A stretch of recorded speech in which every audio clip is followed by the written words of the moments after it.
Trump's been holding a lot of rallies recently, and it is endlessly entertaining to listen to what his fans have to say. So I got a little compilation together because he held a recent rally in Nebraska, and he held some other rallies in Ohio recently, too, end of April 2022. So I wanted to see what they had to say. Let's give this one a watch. The interviewer here is from The Good Liars. I don't know if you've heard of them before, but it's like a YouTube channel, I think, or a Twitter account. They go around to Trump rallies and, QAnon events and stuff, and they ask him questions and try to get them to admit their true beliefs about really crazy stuff. So give this a watch and see what this Trump fan had to say. Tell us about it. What is negative 48? Okay, well, because he's wearing a shirt that says negative 48 on it, so he asks about it, right? Okay, well, negative 48 is Michael Brian Protzman. He is teaching Gematria. Michael Jackson sang about it. A, B, C, easy as 1, 2, 3. Just keep that word in the back of your head for the moment. Gematria. Keep it in the back of your head for the moment. Let's keep watching. And so what is Gematria exactly? A, B, C, 1, 2, 3. A being 1 and Z being 26. So what he's saying is it's the idea that you're kind of corresponding like numbers with letters. So A through Z, 1 through 26. And you can take words and get their corresponding numbers. And it's kind of a conspiracy theory type of thing. I think it's an old Hebrew thing, actually, like really old Hebrew thing. So anyway, let's keep listening. So Michael Jackson, was he part of negative 48? No, but he is, You keep saying is he? He's alive, brother. Michael Jackson's not dead. Michael Jackson is alive. Yes.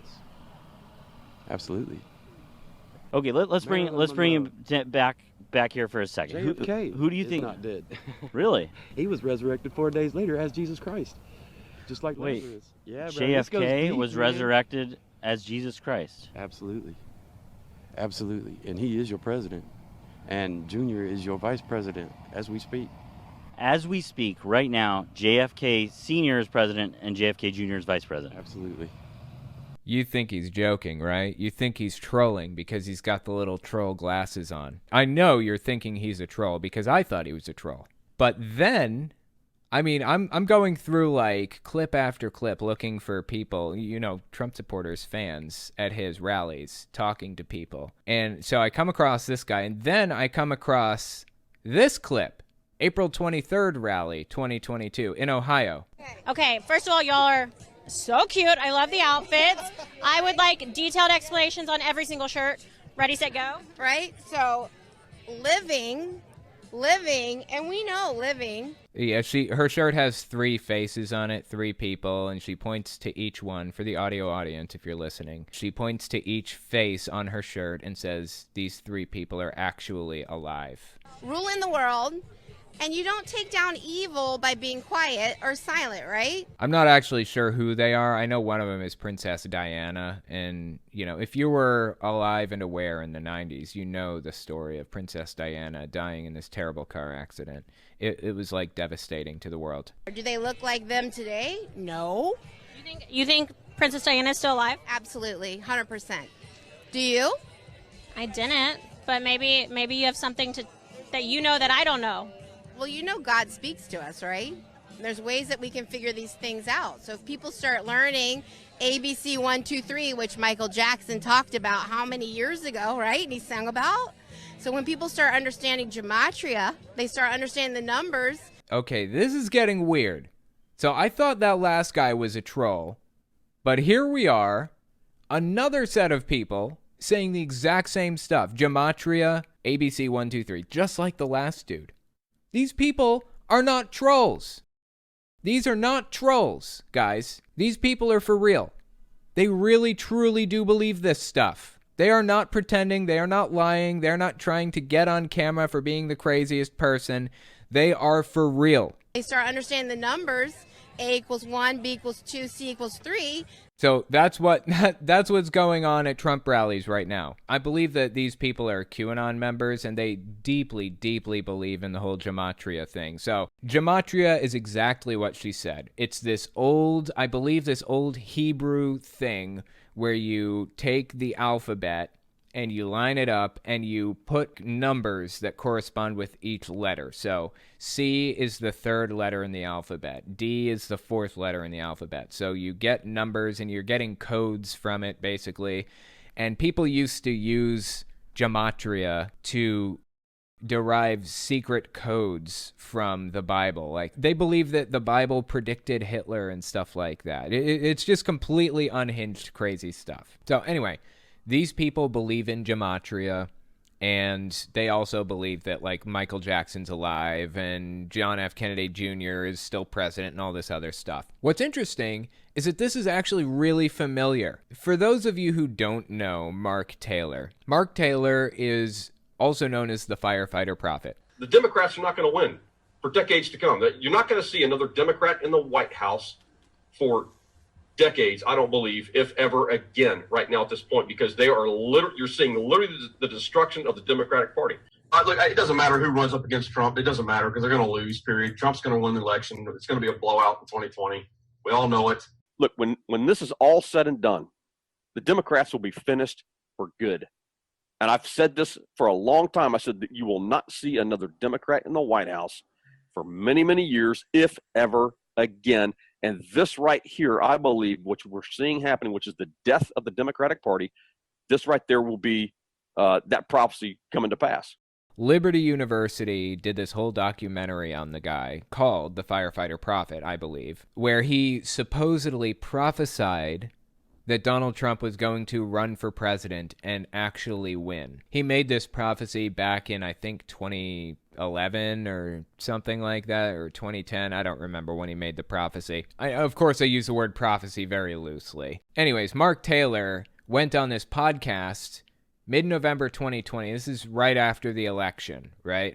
After it was decided that Biden won. Mark Taylor goes on this podcast called the Erskine Podcast to talk about Trump and Gematria, as it turns out. I didn't notice it back then, but since they are talking about it, I recognized it. Let's watch this. Mid-November 2020. Listen to this. They're even calling it the Biden vaccine. This is Erskine speaking right now. Mark Taylor comes in a second. It's really fascinating to me, though, just on another note, that he seems to be jealous of the idea that people might call it the Biden vaccine. They may give credit to Biden for the vaccine when the vaccine was created during Trump's presidency, technically, even though neither Biden nor Trump created the vaccine, and neither of them deserve credit for creating it because they were just the guy sitting at the desk at the time. But, that's neither here nor there. The point is, I find it so interesting that he's getting bent out of shape at the idea of somebody giving credit for it to Biden instead of Trump. Now, how do they feel about the vaccine? They absolutely hate it. It blows me away how the culture war shifted so rapidly. If Trump had been endorsing the vaccine from day one and been really, really vocal about it, rather than being dodgy and kind of discouraging masks and not really saying much about the vaccine and all that stuff, if he'd just been straightforward about it since the very beginning and told people, get vaccinated from the very beginning, things would have gone very differently, in my opinion. Anyway, let's keep listening to Erskine. This is Erskine speaking right now. They're even calling it the Biden vaccine.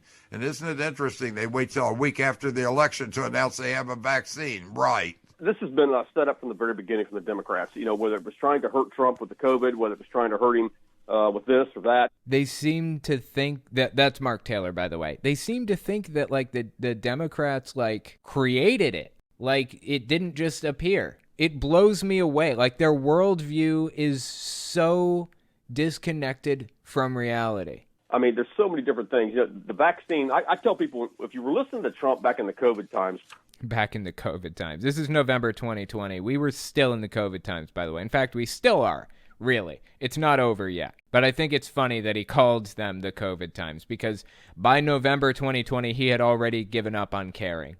That's how long it took him. I'm still wearing masks when I go out. 2 years later, still wearing masks, and this guy's complaining and talking about the COVID times probably 6 months after it started. To a lot of his press conferences, Trump's 10 steps ahead of everybody. And when you listen to him speak, every time that he would say the word COVID, Switch that out with the word cabal. Every time that he says, what is the cure? The vaccine. What is the vaccine? We, the people in the military, when they go in and they start arresting these people. I think he was giving code out a lot of times to the people because there's always more than one depth of revelation to what he says. Revelation. You catch that? Depth of revelation to what he says. That word was intentional and specific. This guy claims to be a prophet of God, and he used the word revelation when talking about what he gleans from what Trump says. There's always more. There's always another depth of revelation to what Trump says. That word was not a slip of the tongue. And the way I know it wasn't a slip of the tongue is because he continues to use that type of terminology when referring to what Donald Trump says, like even to this day. He's so much far ahead of the game. Are we talking about the same Donald Trump? Seriously? So far ahead of the game? What? He's 10 steps ahead of everybody? I feel like we're talking about different people here. So the vaccine is the cure for what? The cabal. That's what's going to happen, I believe, when they release the vaccine. Okay, that's what's going to happen when they release the vaccine. Well, that's happened. We're here. Obviously, your prophecy, quote unquote, was proven wrong. Does that invalidate you as a prophet? I mean, he keeps throwing out these prophecies, one after another, and each one gets proven wrong. How many failed prophecies does this guy have to have before we recognize that he's a false prophet? I mean, we recognize that, obviously, but his congregation doesn't. The people who turn to him for prophecy, these religious schools, these religious, like these seminaries, these churches across the country, Liberty University, they don't think he's a false prophet. At what point do they recognize him for what he is? Never, seemingly. At this point, it's never. If they haven't seen him for what he is by now, they never will. Anyway, this is where it gets relevant. So Erskine comes back on in the podcast, and he's going to get into Gematria like we were talking about a second ago. Listen to this. We're going to go with corona. It's called the coronavirus. Now, if you go with corona, C-O-R-O-N-A, 6 letters. C is the third letter in the alphabet. O is the 15th letter. R is the 18th. O is the 15th. N is the 14th. A is the 1st. 6 letters in corona. Those other numbers add up to 66. 666. A cult-driven script and a Luciferian human sacrifice, a mega ritual. This is what Satan uses, and that's it. 666, corona. Is that coincidence? I don't buy coincidence. Do you? Nope. That's Gematria. They were using Gematria. It's just the idea that, there's a number that corresponds with each character or each letter or whatever, and you can derive secret messages and codes from that basis, basically. Completely ridiculous from the ground up, but this is the kind of thing that these conspiracy theorists have been using for years now. I mean, these QAnon types have been using this for years, and QAnon is like Trump's core base at this point.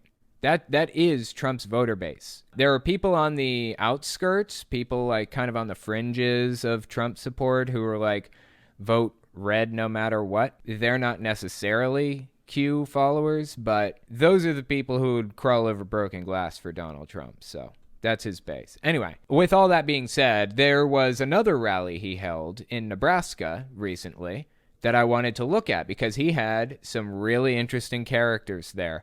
So listen to some of these people and what they had to say at Trump's rally. Greenwood, Nebraska. Listen to this one. Best thing about Donald Trump is what? His honesty with the people. Are we talking about the same Donald Trump? Seriously. I think he's just about the most straightforward president we've ever seen. So, what? The most straightforward president? The most honest person? Are you kidding me? We cannot be talking about the same guy. I pretty much know where he stands on everything. I feel like we all have a good understanding of where he leans, and where I think he supports the people, and I think that's the best part about it. That's really sad, honestly. You think he supports the people? You think he supports you? This dude has spent his life trying to avoid people like you. He does not want anything to do with the lower classes. Dude is a billionaire, and he's been a billionaire since he was born. Where did this idea come from that Donald Trump is just like you, or that he likes you? I don't get it. How did he convince so many gullible suckers that he is anything like them? Check this one out. This dude went to this Trump rally with his son, who's dressed like Donald Trump. You're raising him right. Yes, indeed. Yeah, we've been to rallies all over the country.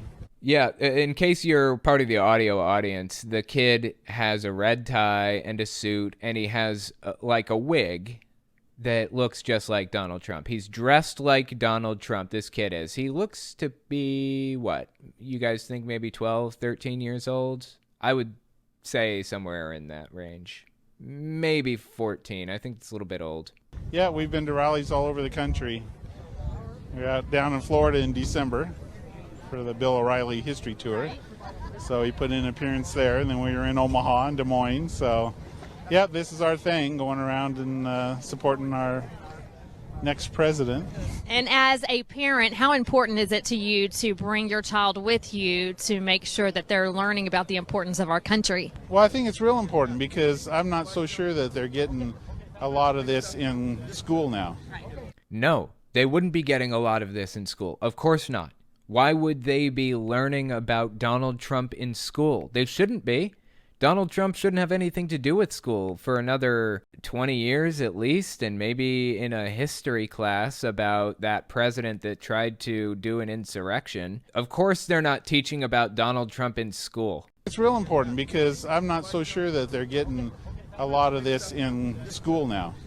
You know, they don't talk a lot about it, but like you said, you know, most of his friends in school are Trump supporters. They all love him, so it's going to be a great day. Well, it makes sense that most of his friends in school are Trump supporters. You know, Trump supporters tend to gravitate to each other. They don't really like hanging around people who are not like them ideologically, which that's a part of human nature. You know, you want to be around people who are like you. You want to be around people who are kind of a reflection of your ideas and beliefs and feelings and stuff. So I'm not knocking that necessarily.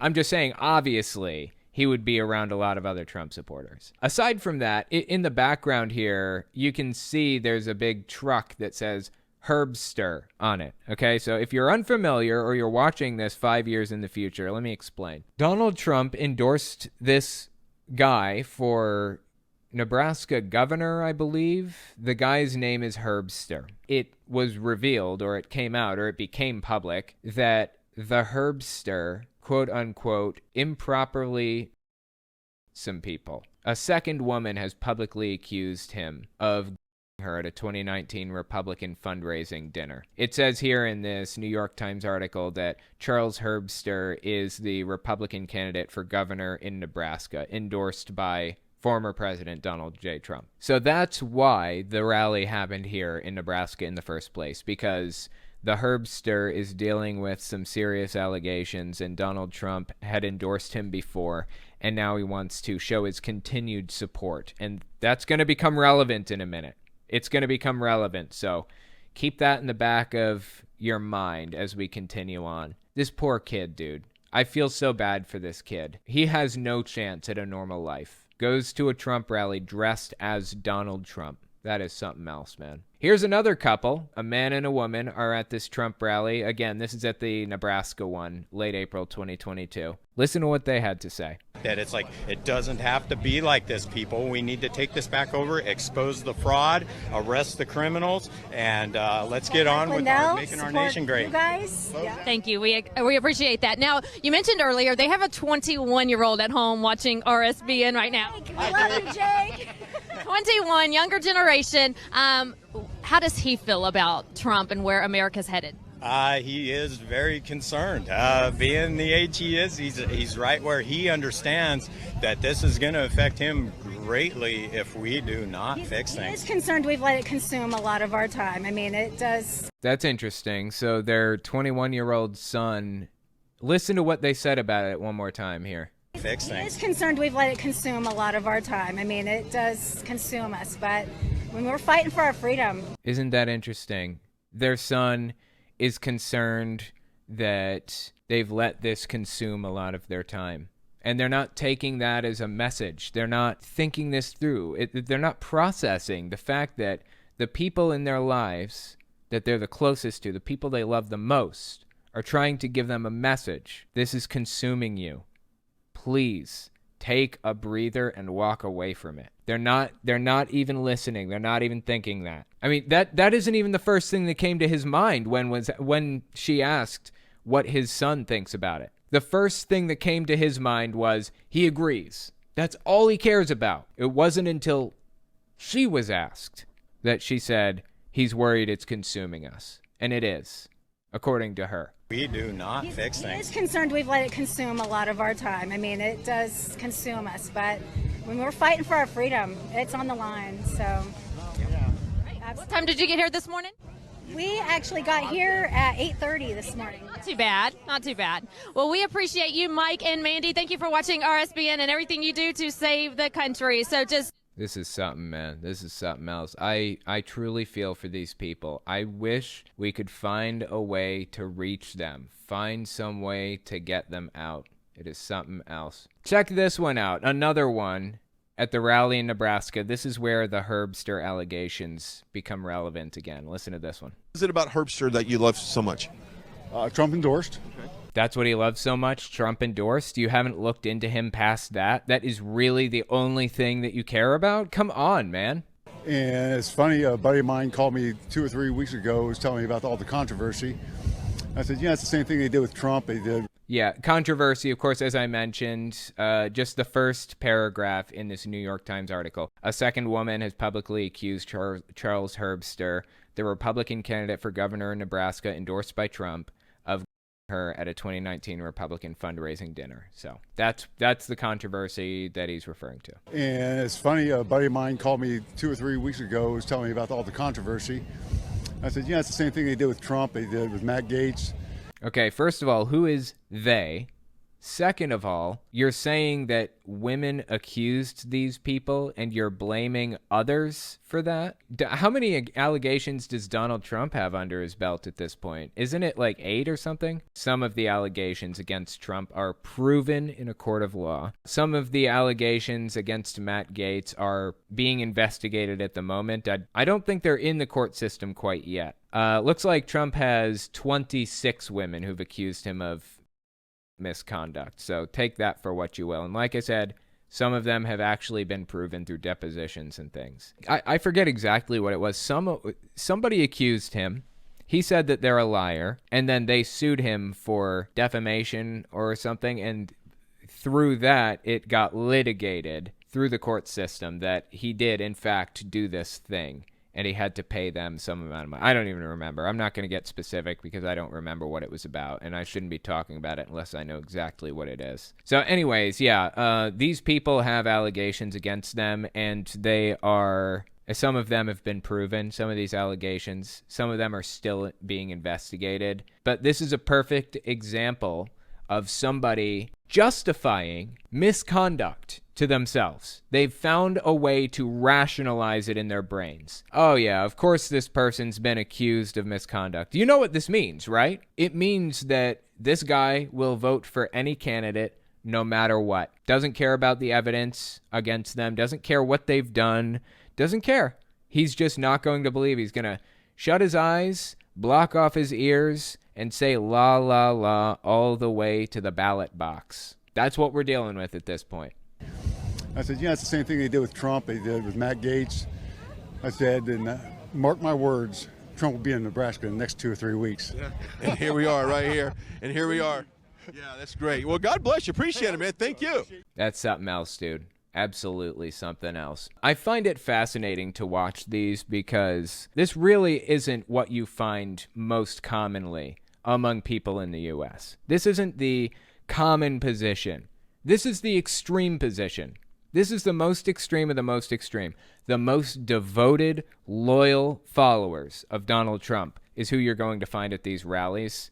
And for that reason, I feel it's okay for me to kind of laugh it off a little bit and find it amusing. And as they say, if you don't laugh, you'll cry, right? Christopher Lewis, aren't Christians supposed to be against numerology? What kind of mental gymnastics are required to make this okay? You're right. That's kind of interesting, isn't it? How they're kind of contradictory in a lot of the things that they believe. Like, they contradict themselves on a bunch of stuff.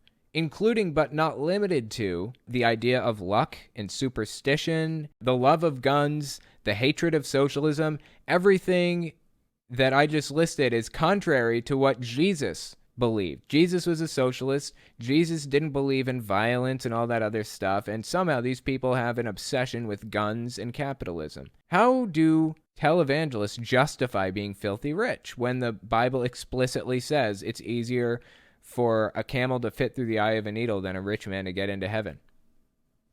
So many contradictions.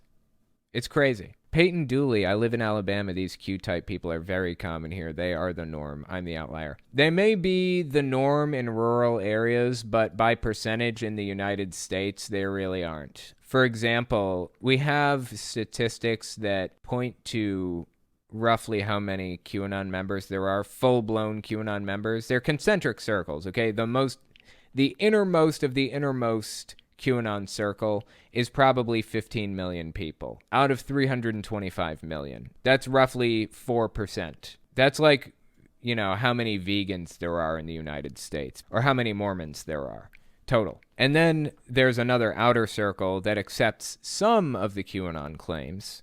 That's probably closer to 10%, people who think that, people who think all kinds of crazy stuff. But supposedly the numbers show that 30% or so, give or take, 30% of the U.S. believes that there was some shenaniganery with the election. That's something that's latched onto by QAnon. But believing that does not make you a member of QAnon. So there are a lot of QAnon people, but when you're in rural areas, it's heavily weighted because there are fewer people around. So it looks like it's a lot bigger than it is. It's just like weighted differently based on where you live. Let me know what you think on Twitter. Hit me up at TelltaleAtheist.